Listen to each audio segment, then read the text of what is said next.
Thanks very much, everyone. Thanks, David. It's a great honor. It's a little bit gloomy here in light of what is very sunny and rather enlightened outside, but thanks for coming. My talk is part and parcel of a larger intellectual project that I have been pursuing for the past 5 years on Israel Palestine. At the core of this intellectual project is the following thesis: a new moral and political grammar is required in order to differently understand, analyze, and envision Israel Palestine. That is to say that the existing as well as emerging conditions and realities in Israel Palestine, I will argue, lend further and considerable support to the need and urgency to explore and develop this new political and moral grammar. The currently dominant grammar, though, that governs our understanding of Israel Palestine is largely problematic, exclusionary, dichotomous, and surely, in my point of view, incapable of convincingly capturing fundamental issues and developments in Israel Palestine.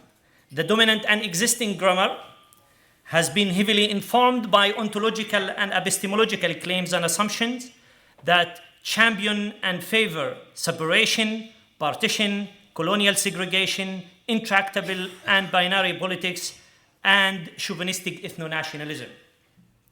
The new proposed grammar I am exploring and advocating calls for an updated and even new vocabulary and terminologies that cast serious doubts on many assumptions and claims, mostly of them partition, separation, and exclusive sovereignty. Instead of all of this, the new grammar invokes the language of partnership, binationalism, decolonization, and shared sovereignty and destiny.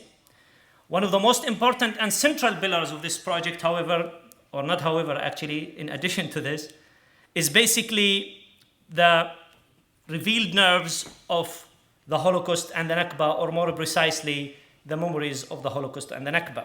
In other words, my talk today about the memories of the Holocaust and the Nakba are deployed as they are deployed in the mainstream history and politics of Israel Palestine. I hope demonstrate some main features and principles of this new political and moral grammar that I am arguing for. I have been leading this intellectual larger project individually and surely in partnership with several people. Most importantly, in the context of our talk tonight, is my friend and colleague who I learned a great deal from, Professor Amos Goldberg from the Hebrew University. I owe him so much, and many of the ideas that I will be presenting tonight, though I will not mention him directly sometimes, are definitely his partnership have shaped them beyond even my sometimes recognition. So I'm very grateful to that. As for tonight, and more specifically as for the talk that I am doing tonight, what I want to do is, through focusing on the pillar of the memories of the Holocaust and the Nakba, I seek to offer an initial theoretical conceptual frame for a shared, inclusive, egalitarian conversation or deliberation on the memories of the Holocaust and the Nakba. I will argue, so to make it easy for you what I will be doing and where I am leading you, I will be arguing that however challenging and disruptive it may be, it's also fundamental. A joint deliberation on the Holocaust and the Nakba is also fundamental for producing an egalitarian binational ethics and politics. Binationalism, I will argue, is very critical source for decolonization and historical reconciliation. In order to develop this conceptual and theoretical frame, I will be dividing my talk into 3 principal parts. In the first part, I will be invoking and surveying several challenges and difficulties that face such an enterprise, because such an enterprise can come across to many as provocative, controversial, and counterintuitive, let alone that for some might be even scandalous. So I will try to survey some of these and provide part answers to them. In the second part, which is the most important part of the talk, I will be talking about 3 important registers that are put together, serve the foundation for developing this new conceptual frame that I am propagating. Now, these 3 registers are what I call the cultural register, the historical register, and the last one is the political register. In the last and final and concluding part of my talk, if I succeed to go through all of this, I will definitely try to briefly elaborate on what I mean by the ethics of binationalism through invoking what I and Amos invoked in what we call empathic unsettlement of La Cabra. So, but before I proceed in my talk, I want to bring to attention two caveats that are extremely important for us. One, I must stress already at this point that I don't suggest that these two disastrous events are identical or in any way similar in extent and character. Indeed, as Gilbert Ashkar argued in his book, The Arabs and the Holocaust, although the Nakba is a catastrophic event that should not be undermined, beginning of quote, the Holocaust was clearly incomparably crueler and bloodier than the Nakba, end of quote. Nonetheless, when it comes to the manner in which these are remembered, narrated, historicized, and understood, it may be possibly to associate them in an instructive, constructive way. These two events, as Alain Confino, the historian Alain Confino has said, foundational past. Therefore, they play a very constitutive role in constituting, forming, and continue to inform the national consciousness of both Israelis and Palestinians. The second caveat, I am not naive to make the claim that what I am propagating here is naive dialogue or a conversations of beloved two people. I am well aware, as you will see partly as I progress, about the striking asymmetries, the colonial realities, and the power relation that inform the dynamic and the conversation. And under no pretext, I am calling for a conversation under the rubrics of neutrality, argumentative rationality, under what we call usually liberal principles. So let me now move to the first part of my talk, if I may, i.e. to remind you the difficulties that are facing such a project. And here I will be reductionist and I will be very brief, as I will be all through my talk simply because of the limit of time, although 50 minutes is very generous. So, to jointly converse on the Nakba and the Holocaust under conditions of animosity and asymmetry is exceptionally challenging. First and foremost, the Nakba and the Holocaust continue to be experienced fair-handed by each of the societies and constitute an open wound, obviously with particularities and specificities for each one of them. And therefore, any attempt to bring an unorthodox manner generate extreme reactions and sometimes even hostile reactions, as when we published, me and Amos, the book in Israel, some hostile reactions were invoked. However, there are more difficulties to this that have nothing to do only that the continuing wound is continuing to be open and experienced by second generations, and definitely if the Holocaust in terms of its act as violent, murderous, disgusting genocide is over, the Nakba is continuing to be experienced by the Palestinians until today, and it affects mostly and remotely every single Palestinian now. But one more asymmetry is very striking in this context.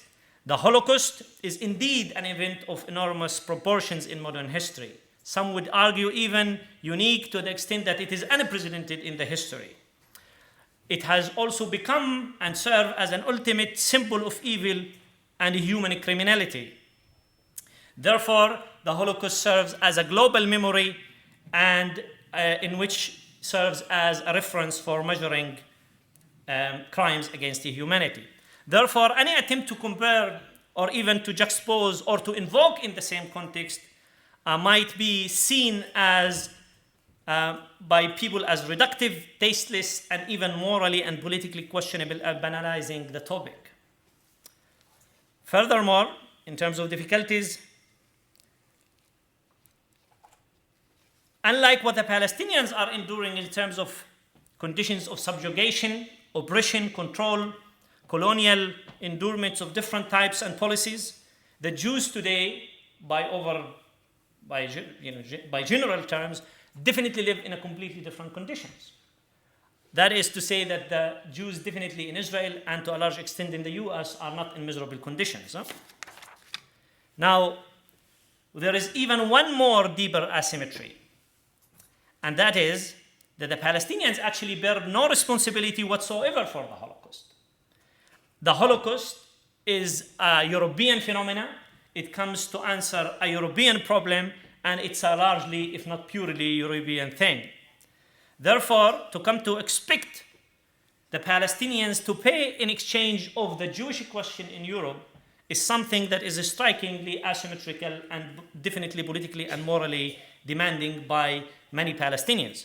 Let alone that many Palestinians actually conceive and view Zionism as a continuation of colonial movement that came to Palestine to solve a problem at the expense of the local population.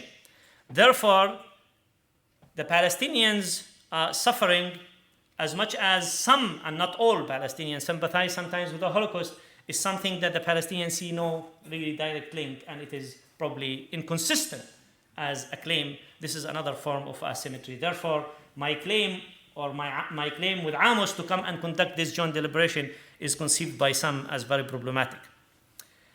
Now, this is really interesting when we think about these two narratives that I briefly depicted in a very simplistic fashion, that actually the Zionist argument also comes to say that the Holocaust grants further support to the Zionist claim about the morality and the justification of the nation-state in Israel, i.e. the Jewish nation-state in Israel. Therefore, these two narratives, if you wish, really clash in a very problematic, fairly strong way when it comes to the way they are entertained, deployed, experienced in the context of Israel Palestine. But the interesting story that these two narratives are connected to far greater two other narratives. In an interesting article published by Charles Mayer that many of you, that the historians here know, he was suggesting that there are two opposing narratives that developed toward the 20th century that explain the century that was and modernity in general. At the heart of these two narratives lies a catastrophe, albeit very different nature in terms of the different catastrophes. One of these meta-narratives that he identifies two meta-narratives that explains the 20th century and modernity, is called the Holocaust narrative or the Holocaust meta-narrative. And the second one is called the post-colonial or the anti-colonial narrative. The interesting story about this is that the Holocaust narrative, paradoxically, is a story of progress.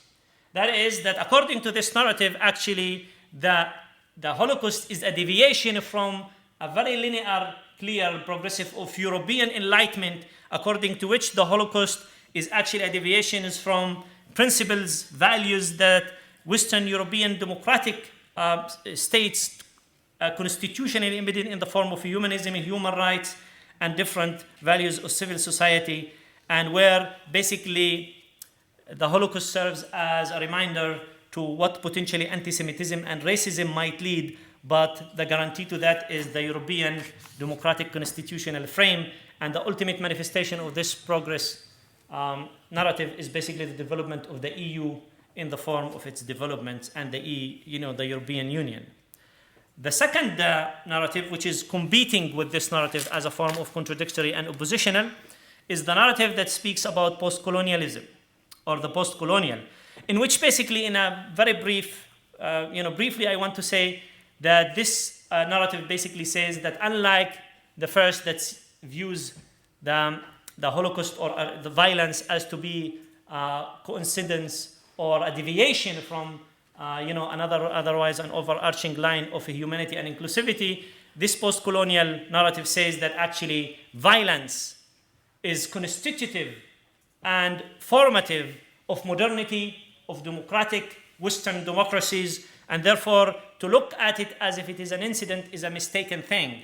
And therefore, in relation to these two narratives, as Louis Patlehem from the Hebrew University has argued that these two narratives really clash in a very prominent way in Israel Palestine. The Palestinian narrative conceives Zionism in the anti-form of colonial narrative, and obviously the Zionist narrative is very much close, if you wish, to the Holocaust narrative, the exceptionalism of it, its uniqueness and its unprecedented nature, and definitely belonging nevertheless to the European tradition of enlightenment, because this is what Israel seeks largely to be identifying itself.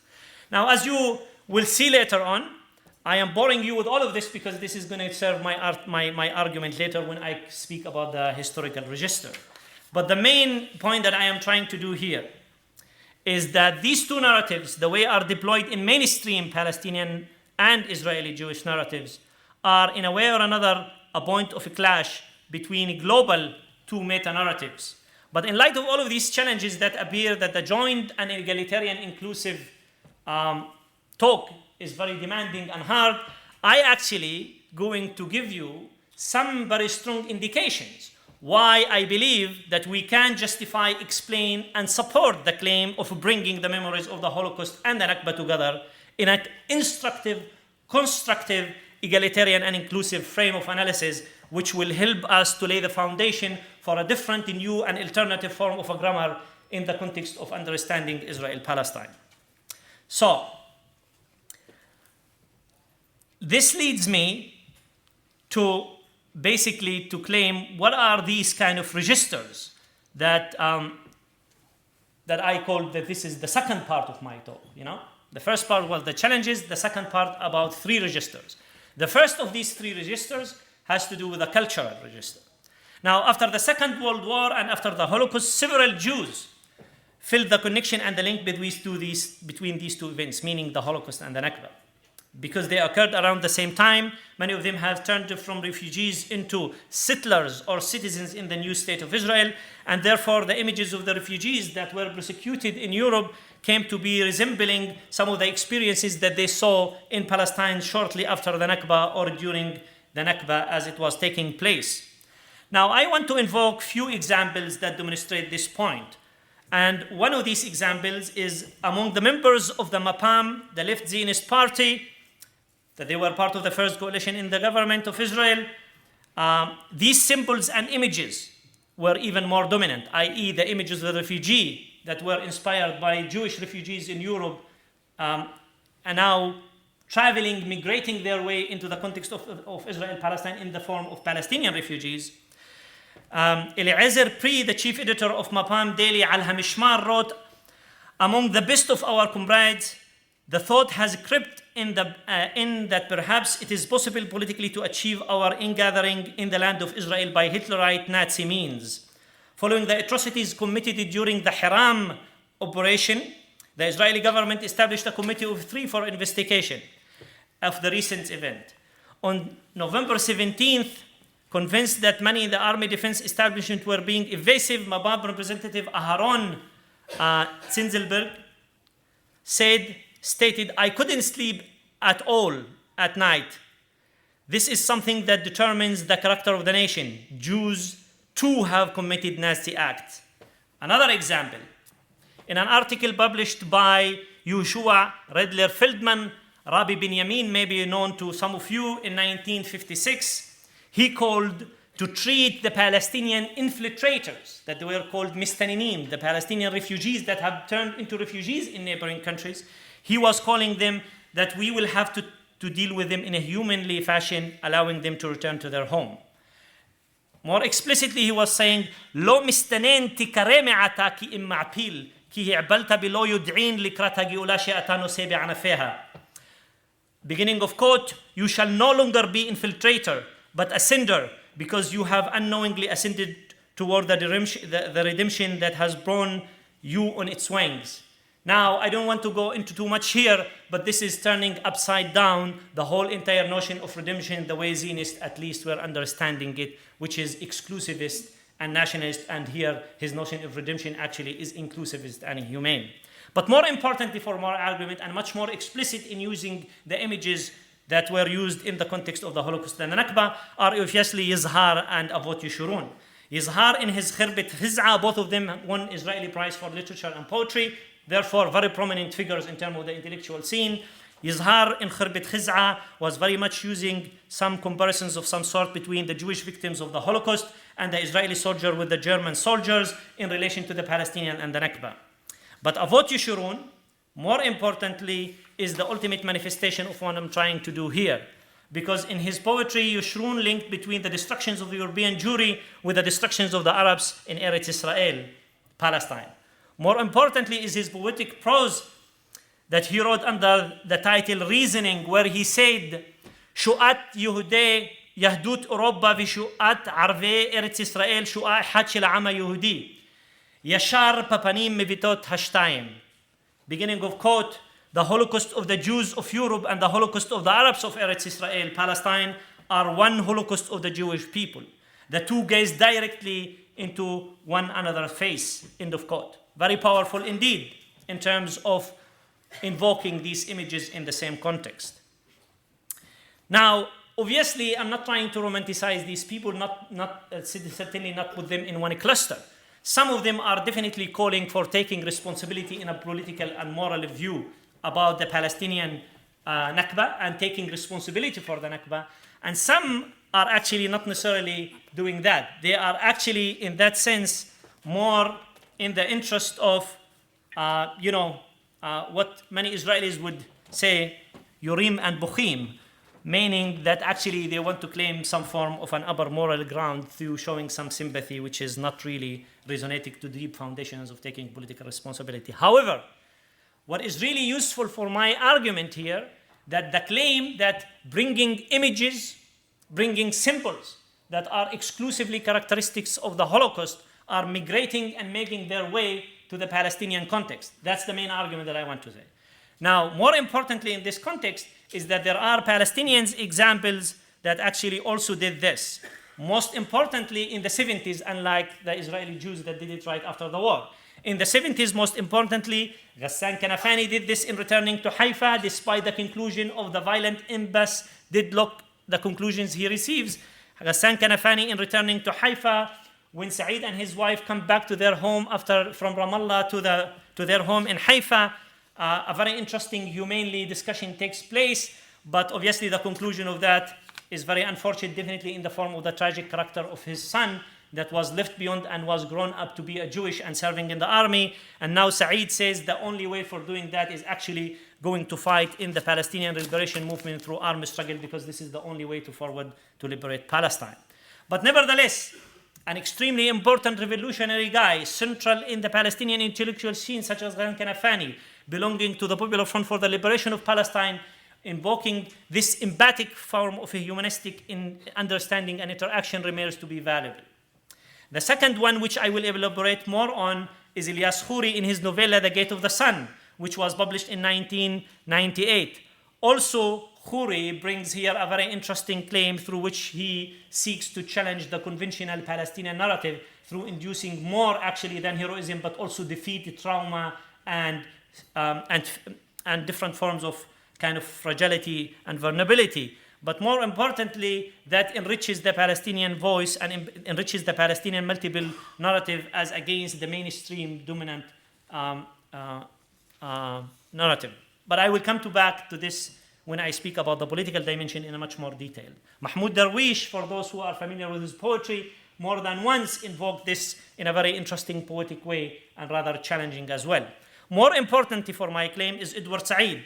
He started also invoking this already in the question of Palestine, but most importantly, he invoked this in his essay that he wrote in 2003, one of the last essays that he wrote about, which was titled Freud and the Non-European.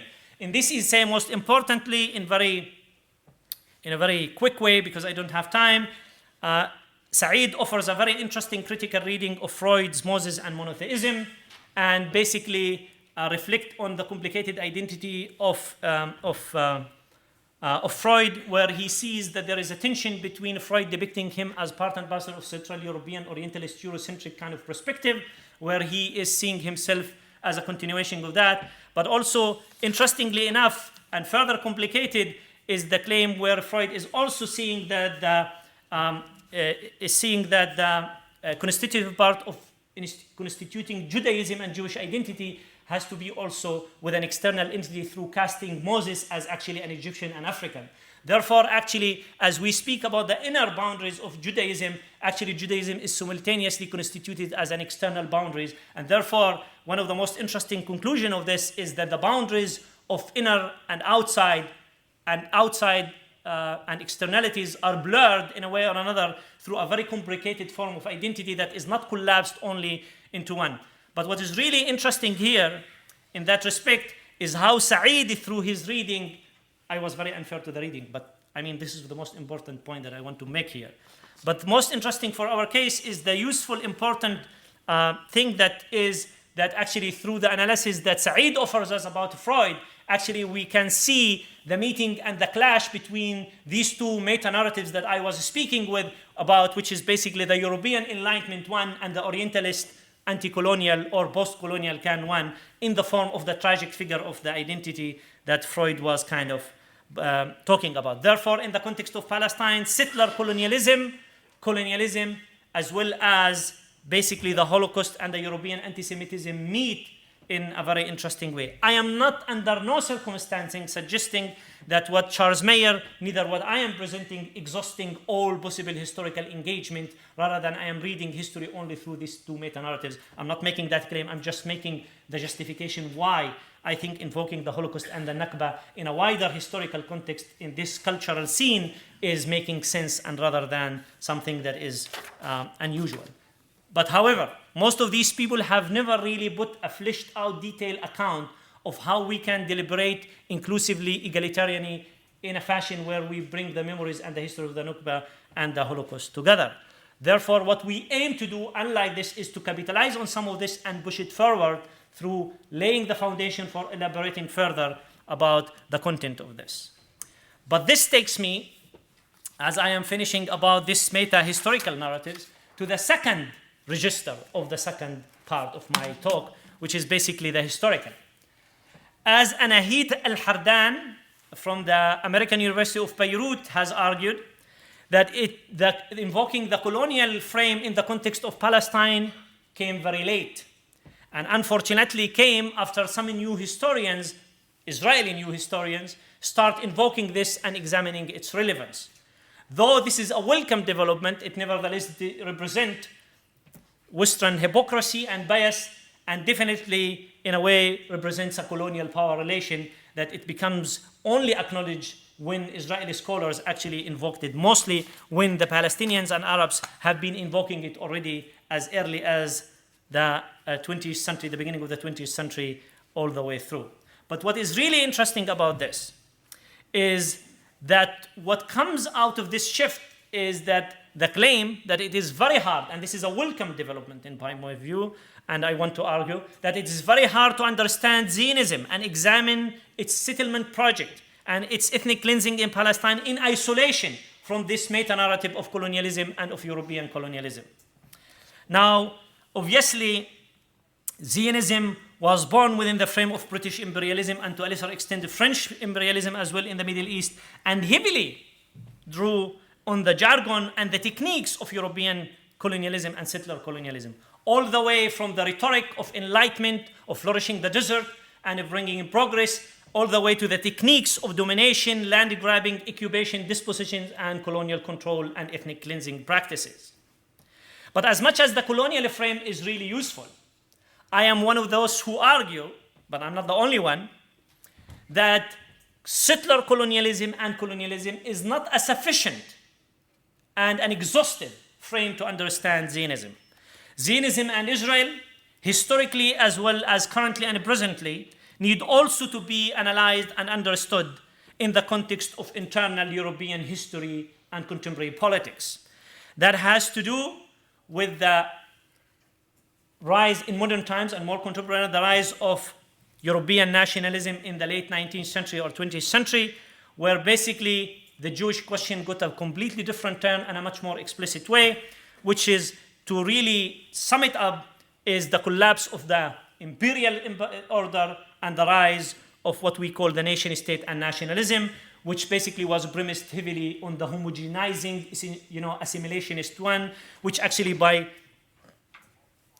clearly led to basically depict the Jews as aliens, outsiders, but not only the Jews, many other minorities. I don't have time here, but many of you are historians and actually explore better than I do what also happened in Poland, Hungary, and the Balkan, and many other areas. And in this sense, what I want to say that as much as that Zionism is not only a settler colonial movement, I want to argue it is also part of an internal European history which needs to be understood in this context.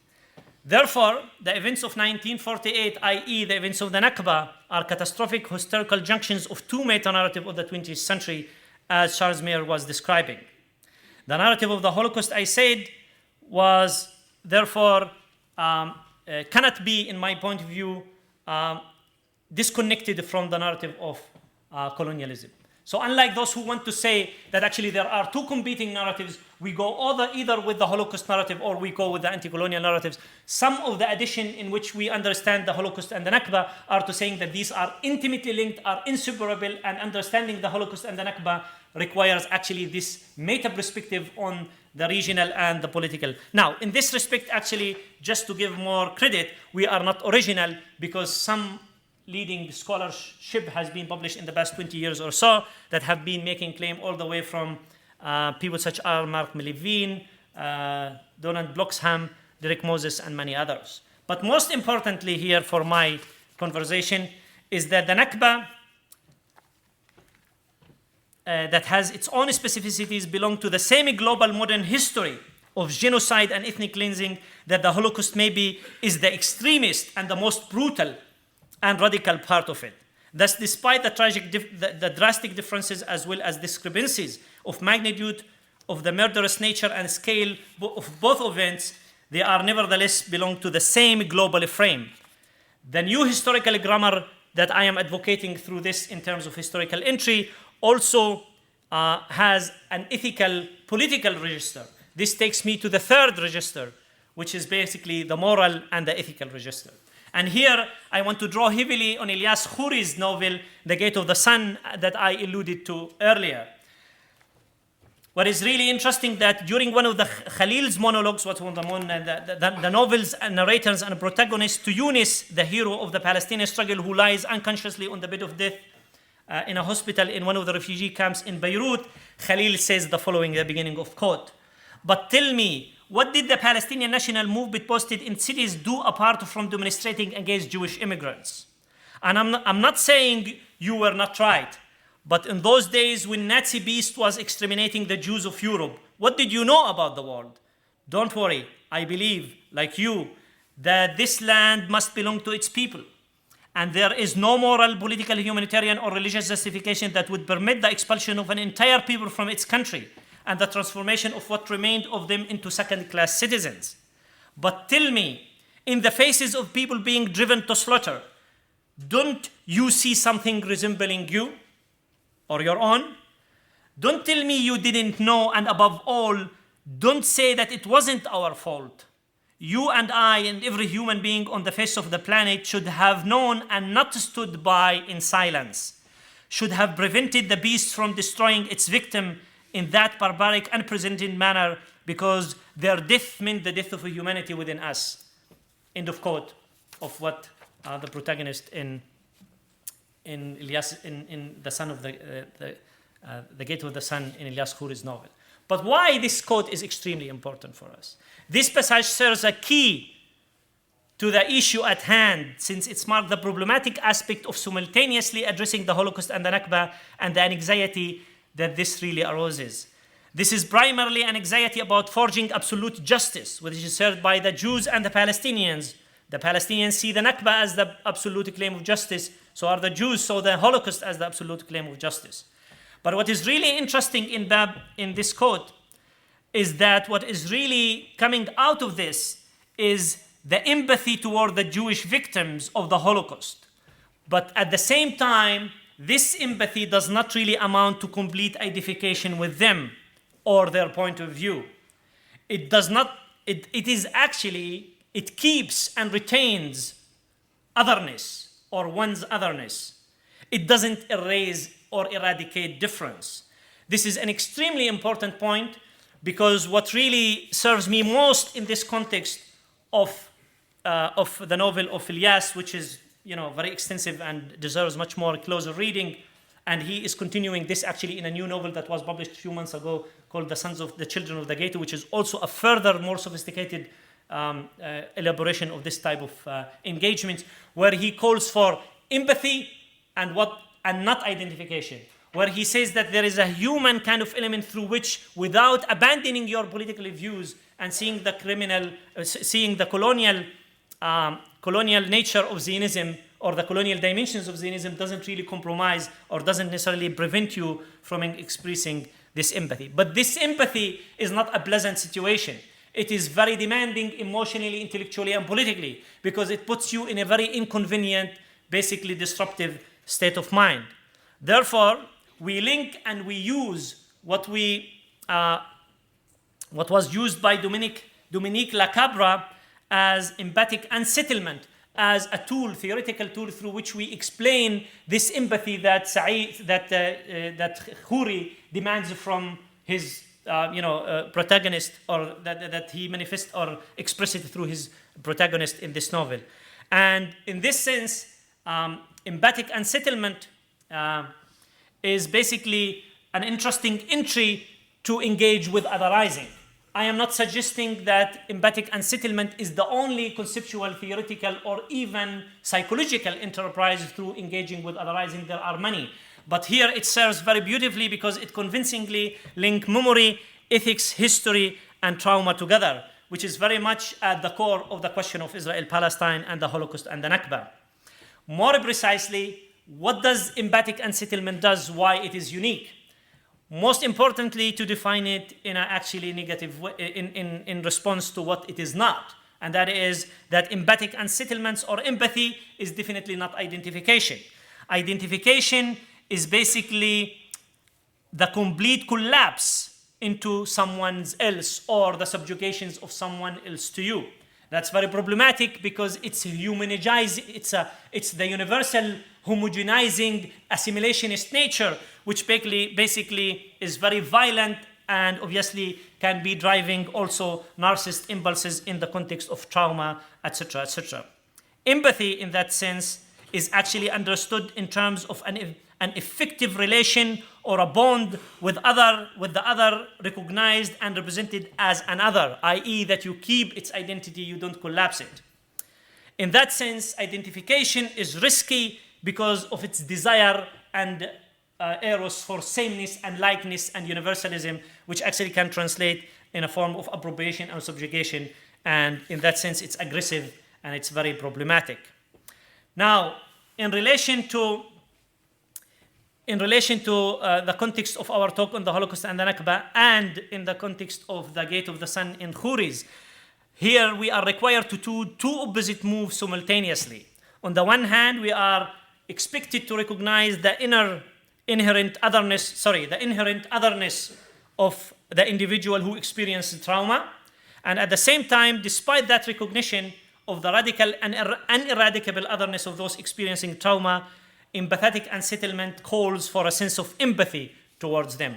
Obviously, this is an extremely demanding position, as I was saying earlier, because the alternative of this is either collapsing into oneness or being totally alienated from the other, which creates a form of binary oppositional dichotomous animosity, which basically will translate into basically very much of a clash and very much reducing the possibilities of ontological being into polarities of oppositions and a clash, which is basically dominant at the crux of the mainstream Palestinian as well as Zionist Israeli kind of mainstreams, which they see the Arabs and the Jews as enemies rather than actually a wider spectrum of potentialities of overlap. Now, but this is precisely where this really, in a very simple way, empathic unsettlements, that it is definitely not appropriation, not submission, and not alienation, but it creates a situation in which there is actually a form of disruptiveness of some sort. Now the question, how we can make this disruptiveness not collapsing into the risk that I identified, i.e. either into oneness of some sort or into animosity of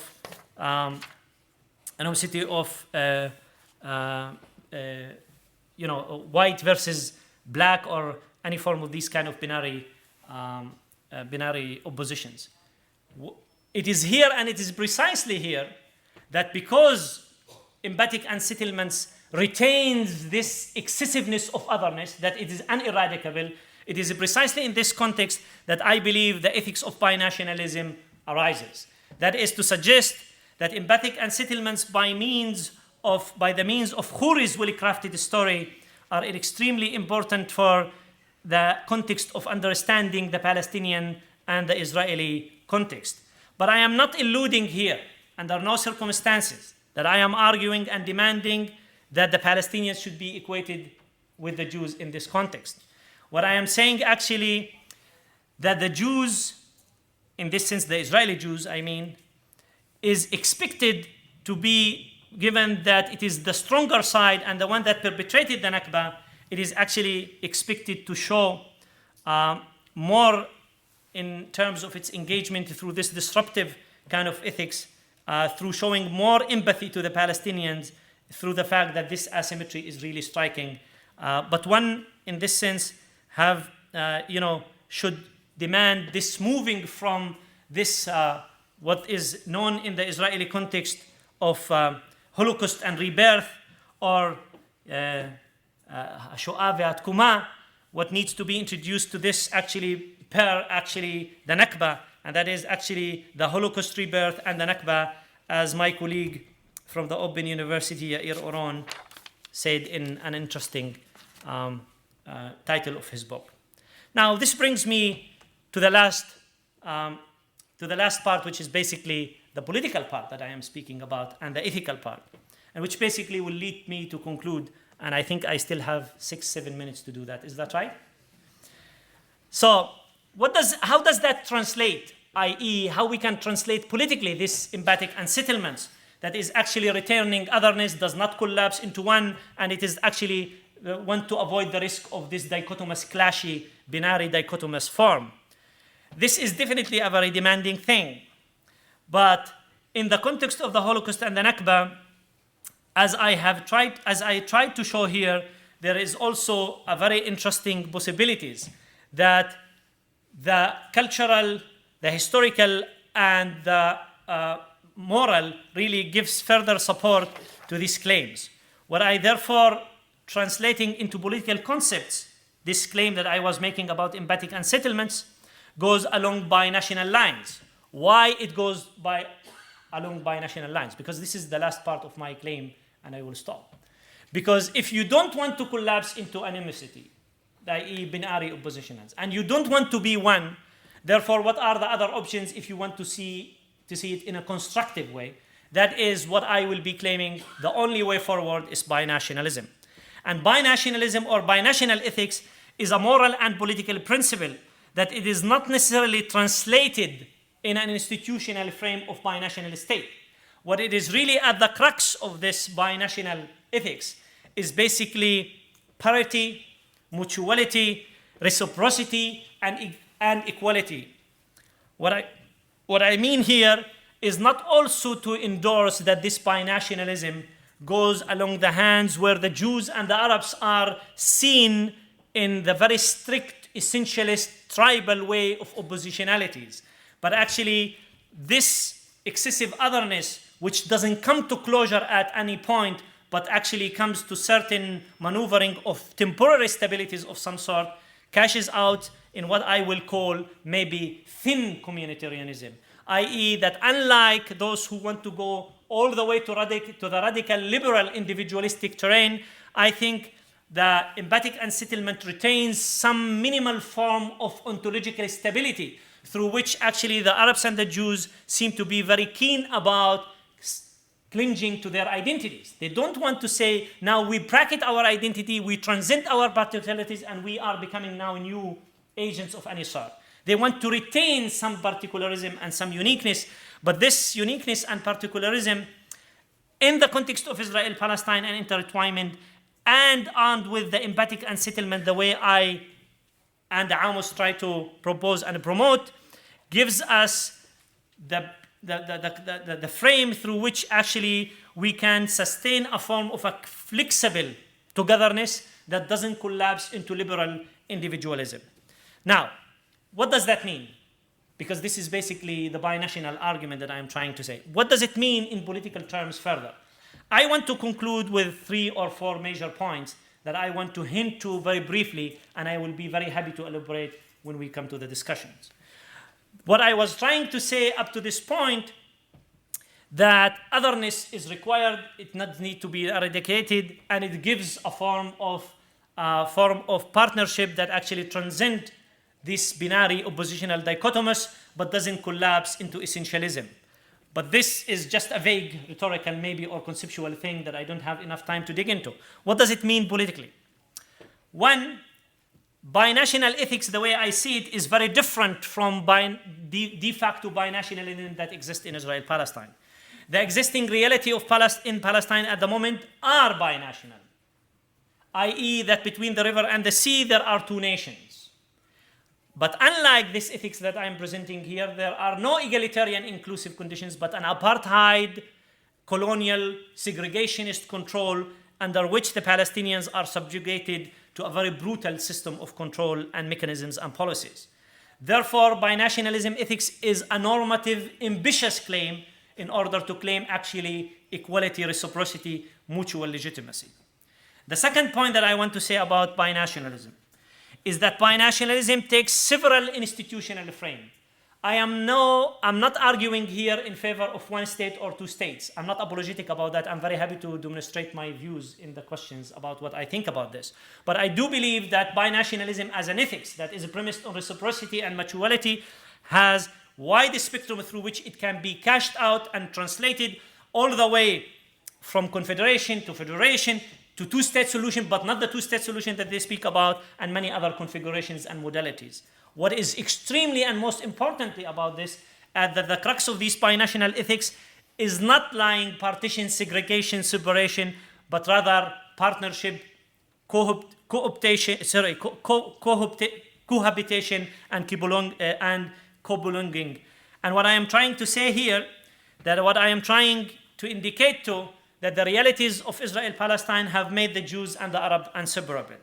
Now this takes me to another point, and that is that I am making the claim that this binational ethics offers very rich resources for decolonization in Israel Palestine. Because I think the reality in Israel Palestine, as complicated as I presented it, where colonialism and settler colonialism is not sufficient to capture, but colonial realities, policies, and practices are very central. Therefore, the way to decolonize is through this binational ethics.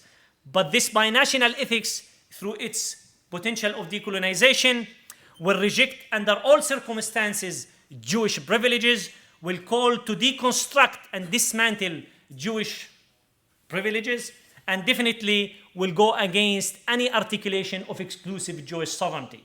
That is, it will go against any form of Jewish state, to put it boldly and straightforwardly.